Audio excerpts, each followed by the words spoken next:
صلی اللہ علیہ وعلی آلہ واصحابہ وازواجہ واہل بیتہ وبارک وسلم تسلیما کثیرا کثیرا اما بعد قال اللہ تبارک وتعالی فی القرآن المجید والفرقان الحمید اعوذ باللہ من الشیطان الرجیم بسم اللہ الرحمن الرحیم انما المؤمنون اذا ذکر اللہ وجلت قلوبهم واذا تلیت علیہم آیاتہ زادتهم ایمانا وعلى ربهم يتوکلون صدق اللہ العظیم وقال النبی صلی اللہ تعالی علیہ وسلم الرجل على دین خلیلہ فلینظر احدکم من یخالل او کما قال النبی صلی اللہ تعالی علیہ وسلم۔ میرے محترم عزیزوں، دوستوں، بزرگوں، اللہ تعالیٰ نے دو قسم کی زمینیں پیدا کی ہیں۔ ایک زمین وہ مادی زمین ہے جس میں ہم کھیتی باڑی کرتے ہیں، غلہ اگاتے ہیں۔ ایک زمین وہ انسان کے دل کی زمین ہے کہ جس زمین میں ایمان کی کھیتی ہوتی ہے۔ اگر مادی زمین وہ اچھی ہے، عمدہ ہے، تو اس سے پیداوار بھی عمدہ نکلتی ہے۔ ایسے ہی اگر دل کی زمین اچھی ہے تو اس میں ایمان، یقین اور اعمال کی باتیں اثر کرتی ہیں۔ اور اگر میں عزیزو دوستو، اگر دل کی زمین وہ بگڑی ہوئی ہے اور دل کے اندر اگر ایمان، یقین کی باتیں سننے کے بعد اثر پیدا نہیں ہو رہا، تو اس کا مطلب یہ ہے کہ دل کی زمین بگڑی ہوئی ہے، دل سخت ہے۔ اس دل کو نرم کرنے کی ضرورت ہے۔ لہذا بزرگوں نے دل نرم کرنے کی چند تدبیریں بتائی ہیں کہ جس شخص کو دین کی بات سننے کے بعد حالات سے، واقعات سے کوئی دل پر اثر نہ ہو، دین کے مجلسوں میں بیٹھنے پر بھی کوئی اثر نہ ہو، فرمایا کہ 4 چیزیں اگر کوئی بندہ کرے تو انشاءاللہ دل کی زمین نرم ہوگی، دل نرم ہوگا اور خیر کی بات اور دین کی بات اس کے دل پر اثر کرے گی۔ اس میں پہلی چیز یہ ہے کہ دین کی مجلسوں میں حاضری دینا۔ دین کی مجلسوں میں حاضری دینا، نیک لوگوں کی صحبت میں بیٹھنا، ایسے لوگوں کی صحبت میں بیٹھنا، ایسی مجلسوں میں بیٹھنا جن میں دنیا سے آخرت کی طرف اور گناہوں سے اطاعت کی طرف لانے کے چرچے ہوں، دنیا سے بے رغبتی کے چرچے ہوں، ایمان اور یقین کے تذکرے ہوں، دنیا سے بے رغبتی کے تذکرے ہوں۔ کہ جب ایسی مجلسوں کے اندر، ایسی محفلوں کے اندر ہم اپنے آپ کو بٹھائیں گے تو ان مجلسوں کے اثر سے ہمارا دل نرم ہوگا اور خیر کی بات دل کے اندر اثر کرے گی۔ میرے عزیزو دوستو، صحبت کا اثر بہت جلدی ہوتا ہے۔ اسی لیے حدیث شریف میں فرمایا اللہ کے نبی نے کہ آدمی اپنی صحبت اچھے لوگوں کے ساتھ اختیار کرے۔ لہذا فرمایا الرجل علی دین خلیلہ فلینظر احدکم من یخالل، کہ آدمی اپنے دوست کے دین پر ہوتا ہے، لہذا وہ خوب غور کر لے کہ میری دوستی کس سے ہے۔ آیا کہ اچھے لوگوں سے میری دوستی ہے، نیک لوگوں سے میری دوستی ہے، یا گنہگاروں سے میری دوستی ہے۔ میرا اٹھنا بیٹھنا یہ مسجد کے نمازیوں کے ساتھ اور دین کا کام کرنے والوں کے ساتھ میری نشست و برخاست ہے، یا میرا اٹھنا بیٹھنا یہ ہوٹل والوں کے ساتھ ہے، گلی چوراہوں پر بیٹھنے والوں کے ساتھ ہے، شرابیوں نشیڑیوں کے ساتھ ہے، گٹکا کھانے والوں اور دیگر برائیوں کے اندر مبتلا لوگوں کے ساتھ ہے۔ فرمایا کہ جن لوگوں کے ساتھ اس کی مجلس ہوگی، اس کا بیٹھنا ہوگا، غیر محسوس طریقے سے ان لوگوں کے اثرات اس کے دل پر پڑیں گے۔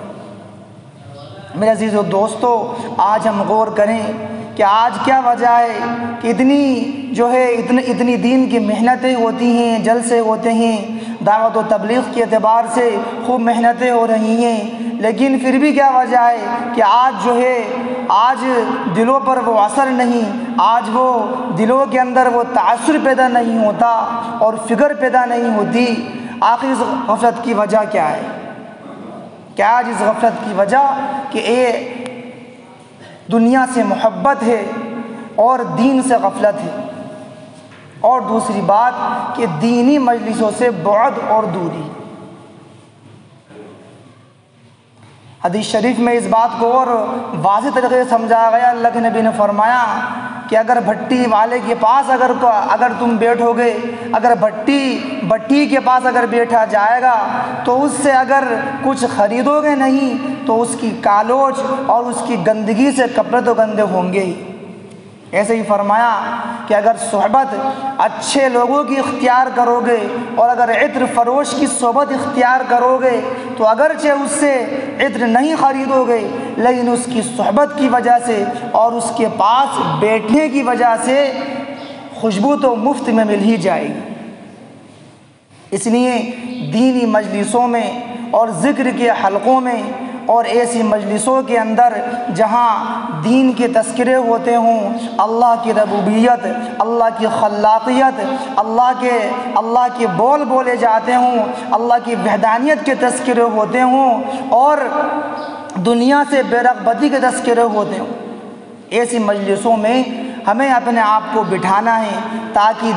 دل پر سے جو یہ غفلت ہے وہ اثر اس کا ختم ہو اور دل کے اندر نرمی پیدا ہو اور دین کی بات ہمارے دلوں پر اثر کرے۔ قرآن کریم کے اندر ایمان والوں کی صفت یہ بیان فرمائی، انما المؤمنون اذا ذکر اللہ وجلت قلوبہم۔ فرمایا اللہ نے کہ ایمان والوں کی صفت یہ ہے کہ جب ان کے سامنے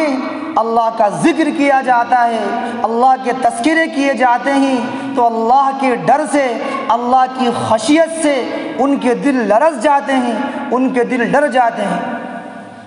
وَإِذَا تُلِيَتْ عَلَيْهِمْ آيَاتُ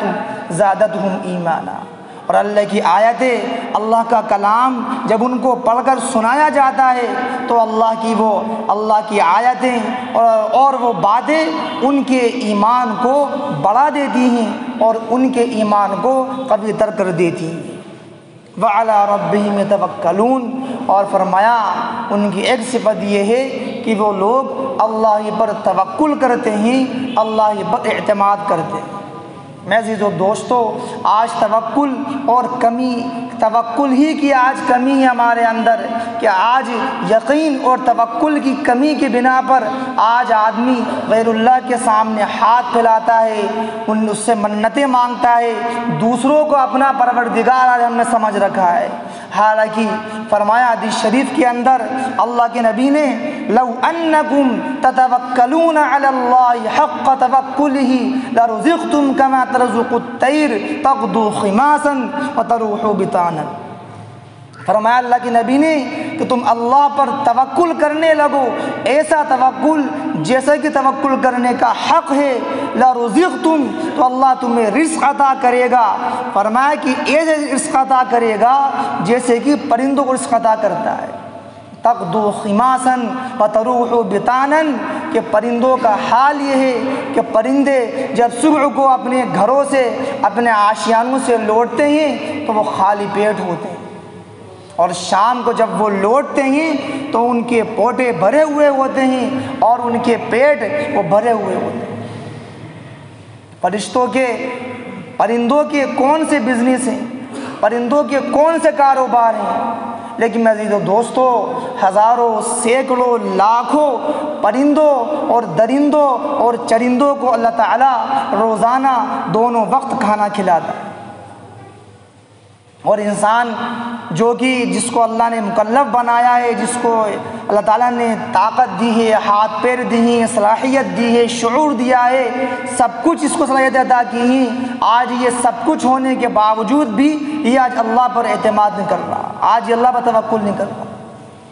تو فرمایا کہ اگر اس طرح توکل کرو جیسے کہ توکل کرنے کا حق ہے تو اللہ تمہیں اس طرح رزق عطا کرے گا جس طریقے سے اللہ پرندوں کو رزق عطا کرتا ہے کہ پرندے صبح کو خالی پیٹ اپنے گھروں سے نکلتے ہیں اور شام کو لوٹتے ہیں تو ان کے پیٹ بھرے ہوئے ہوتے ہیں۔ بہرحال میں عرض کر رہا تھا کہ ایسی مجلسوں کے اندر اپنے آپ کو بٹھانا اور اپنے آپ کو جمانا اور اپنے آپ کو ایسے لوگوں سے متصل کرنا جو جن کے اندر دینی شعور ہے، جن کے اندر دینی شعور ہے اور جو دنیا سے آخرت کی طرف لے جانے والی باتیں کرتے ہیں۔ فرمایا کہ ایسے لوگوں سے اپنے آپ کو چمٹانا، ایسے لوگوں کے ساتھ بیٹھنا یہ دل کی سختی کو دور کرنے کا ایک ذریعہ ہے۔ ایسے ہی دوسری چیز وہ موت کی یاد ہے، موت کو کثرت سے یاد کرنا۔ اگر کسی کے کچھ کہنے سے، جہنم کے تذکرے سے، جہنم کے عذابات کو سن کر پڑھ کر بھی اگر کسی کے دل پر کوئی اثر نہیں ہوتا، میں عزیزو دوستو اس کا مطلب یہ ہے کہ دل کے اندر سختی ہے، دل سخت ہے، اس بنا پر خیر کی بات اور دین کی بات اس پر اثر نہیں کر رہی، وعدے اور وعیدوں کو سن کر جو ہے یہ اس کے اندر حرکت پیدا نہیں ہو رہی، اس کا مطلب یہ کہ دل کے اندر سختی ہے۔ لہذا فرمایا کہ چاہیے کہ کثرت سے موت کو یاد کرے۔ اذکروا ذکر حازم اللذات یعنی الموت، فرمایا اللہ کے نبی نے کہ موت کو کہ لذتوں کو توڑ دینے والی چیز یعنی موت کو کثرت سے یاد کرو۔ موت کو یاد کرنا، موت کو سوچنا، آج ہم اور آپ دوسروں کے جنازوں کو لے کر چل رہے ہیں۔ میرے عزیزو دوستو ایک وقت ایسا بھی آئے گا کہ میرے اور آپ کے جنازے کو بھی لوگ لے کر چلیں۔ دنیا کسی کی عزیز نہیں، اگر آج میرا انتقال ہو جائے تو کل شام تک مجھے دفن کیا جا چکا ہو، میری قبر پر مٹی ڈالی جا چکی ہوگی، 24 گھنٹے کوئی کسی مردے کو رکھنے کے لیے راضی نہیں ہوتا کوئی گھر والا۔ اس لیے میں عزیز دوستو فرمایا کہ موت کو کثرت سے یاد کرنا، کہ جو موت کو کثرت سے یاد کرتا ہے، موت کو کثرت سے یاد رکھتا ہے، اس کا دل بھی نرم ہوتا ہے اور دل سے سختی دور ہوتی ہے۔ تیسری چیز فرمائی کہ نزع کی، ایسے لوگوں کو دیکھنا جو نزع کی حالت میں ہوں، ایسے لوگوں کو دیکھنا جو نزع کی حالت میں ہوں، یعنی جن کا وقت قریب ہو یا جو قریب المرگ ہوں، بالکل موت کے وقت کے وہ قریب ہوں اور جاگنی کے عالم میں ہوں، ایسے لوگوں کے پاس جانا، ایسے لوگوں کے احوال دیکھنا کہ ایسے لوگوں کے پاس جانے سے بھی، ایسے لوگوں کے احوال دیکھنے سے بھی دل کی سختی دور ہوتی۔ اللہ میں اگر توفیق عطا فرمائے، میں عزیزو دوستو ہمیں چاہیے کہ ہم اسپتالوں کے اندر جائیں، کہ وہاں جا کر دیکھیں کہ اللہ نے ہمیں کتنی عظیم نعمت دے رکھی ہے صحت۔ ہم جا کر دیکھیں کوئی 2 سال سے، کوئی 5 سال سے، کوئی 10 سال سے کوئی کومے کے اندر ہے، کوئی بے ہوش ہے اور کسی کو سدھ نہیں ہے اور کوئی کسی قسم کی الگ مختلف قسم کی بیماریوں کے اندر مبتلا ہے۔ اللہ توفیق دے تو ہم جا کر دیکھیں، ہمیں صحت کی نعمت کا اندازہ ہو۔ اللہ کے نبی نے فرمایا نعمتان مغبوب فیہما کثیر من الناس الصحۃ والفراغ، فرمایا کہ 2 نعمتیں ایسی ہیں کہ اکثر لوگ دھوکے میں پڑے ہوئے ہیں۔ فرمایا کہ ایک نعمت وہ صحت کی نعمت ہے، کہ آدمی صحت کی نعمت کی قدر نہیں کرتا۔ جب صحت کی نعمت چھن جاتی ہے، جب بیماری آ جاتی ہے تو آدمی سوچتا ہے کاش میں اپنی صحت کے زمانے میں کچھ اعمال کر لیتا، کاش میں کچھ نمازیں پڑھ لیتا، کاش میں کچھ قرآن کی تلاوت کر لیتا، کاش میں فلاں کام کر لیتا، لیکن جب اب وہ وقت نکل چکا۔ ایسے ہی فرمایا کہ ایک نعمت وہ فراغ بالی کی نعمت ہے۔ آدمی کو فراغ دستی حاصل ہے، کوئی کام نہیں ہے، کوئی کام نہیں آ رہا، مشغولی نہیں ہے۔ فرمایا فراغ بالی یہ بھی اللہ کی ایک نعمت ہے۔ فیہما کثیر من الناس، لیکن اکثر لوگ ان دونوں نعمتوں میں غفلت پڑو کہ صحت کی نعمت کا اس کو اندازہ ہے جو بیماریوں کے اندر مبتلا ہے، کہ فراغ بالی کی نعمت کا ان کو اندازہ ہے کہ جو مصروفیتوں کے اندر جو مبتلا ہیں، جو ایسا اپنے کاموں کے اندر الجھے ہوئے ہیں کہ انہیں فرائض ادا کرنے کی بھی توفیق نہیں ملتی۔ اس لیے میں عزیز و دوستو صحت کی نعمت کی بھی قدر کرنا ہے اور فراغ بالی کی نعمت کی بھی قدر کرنا ہے۔ تیسری چیز ایسے لوگوں کی حالت کو دیکھنا جو نزع کی حالت میں ہوں، یعنی جو مرنے کے قریب ہوں، ایسے لوگوں کے پاس جانا، ایسے لوگوں کے احوال دیکھنا کہ ایسے لوگوں کو دیکھنے سے بھی دل کی سختی دور ہوتی ہے اور دل کے اندر نرمی پیدا ہوتی ہے۔ ایسے ہی فرمایا چوتھی چیز قبرستان جانا، کہ کثرت سے قبرستان جانا۔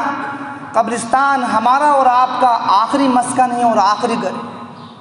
اللہ کے نبی السلام کثرت سے قبرستان جایا کرتے تھے، اور آپ علیہ السلام نے جمعے کے دن خاص طور سے قبرستان جانے کی فضیلت بیان فرمائی۔ اسی لیے قبرستان جائیں اور عبرت کی نگاہ سے جا کر دیکھیں کہ یہ وہ لوگ ہیں جو کل کو چلا کرتے تھے، پھرا کرتے تھے، ہمارے ساتھ کھانا کھایا کرتے تھے، ہمارے ساتھ دعوتوں میں جایا کرتے تھے، ہمارے سفر اور حضر کے ساتھی تھے۔ آج ان کا حال یہ ہے کہ آج نہ یہ بول سکتے، نہ یہ سن سکتے، نہ یہ کھا سکتے، نہ یہ پی سکتے۔ ایک وقت وہ بھی آئے گا کہ میں بھی انہی کے ساتھ میرا حشر ہوگا اور میں بھی زمین کے اندر دفن ہو جاؤں۔ کہ عبرت کی نگاہوں سے قبرستان جانا اور قبر والوں کے احوال کو دیکھنا اور سوچنا، فرمایا یہ چیز بھی ایسی ہے کہ جو دلوں کو نرم کرتی ہے اور دلوں کی سختیوں کو دور کرتی ہے۔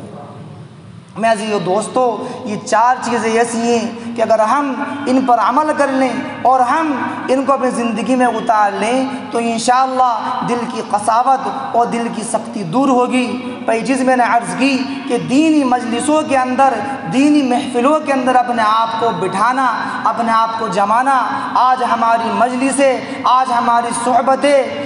غیر دینی ہیں، آج ہماری مجلسیں دنیاوی اعتبار سے، دنیاوی کاروبار کے اعتبار سے ہوتی ہیں، کھیل کود کے اعتبار سے ہوتی ہیں، لیکن ان مجلسوں کے اندر کوئی دین کا تذکرہ نہیں ہوتا۔ حالانکہ فرمایا اللہ کے نبی نے ایسی مجلس جس میں اللہ کا نام نہ لیا جائے، جس میں کوئی دین کی بات نہ ہو، وہ مجلس آخرت میں نقصان کا سبب ہو۔ اس لیے پہلی چیز اپنے آپ کو دینی مجلسوں سے اور نیک لوگوں سے وابستہ کرنا، یہ دل کی سختی کو دور کرنے کا پہلا طریقہ ہے۔ دوسری چیز موت کو کثرت سے یاد کرنا، موت کو کثرت سے یاد کرنا۔ اکثر ذکر حادم اللذات، یعنی الموت۔ فرمایا اللہ کے نبی نے کہ لذتوں کو توڑ دینے والی چیز موت کو کثرت سے یاد کرو، اس لیے کہ موت کو کثرت سے جو یاد کرے گا، موت کو جو سوچے گا، موت کے بعد، مرنے کے بعد جو احوال آنے والے ہیں اس کو سوچے گا، تو اس سے بھی آخرت کی یاد تازہ ہوگی، دل سے غفلت دور ہوگی اور دل کی سختی دور ہوگی۔ ایسے ہی میں تیسری چیز عرض کی کہ نزع کی حالت میں جو لوگ ہیں، جن کا انتقال ہونے والا ہے، جن کی موت کا وقت قریب ہے، ایسے لوگوں کے پاس جانا، ان کے احوال دیکھنا، ان کے احوال پر غور کرنا کہ یہ چیز بھی ایسی ہے جس سے دل کی قساوت اور دل کی سختی دور ہوتی ہے۔ اور آخری چیز میں نے عرض کی کہ کثرت سے قبرستان جانا، ورنہ کم سے کم ہفتے میں ایک دن تو قبرستان جانے کا معمول بنانا ہی چاہیے۔ میں بارہا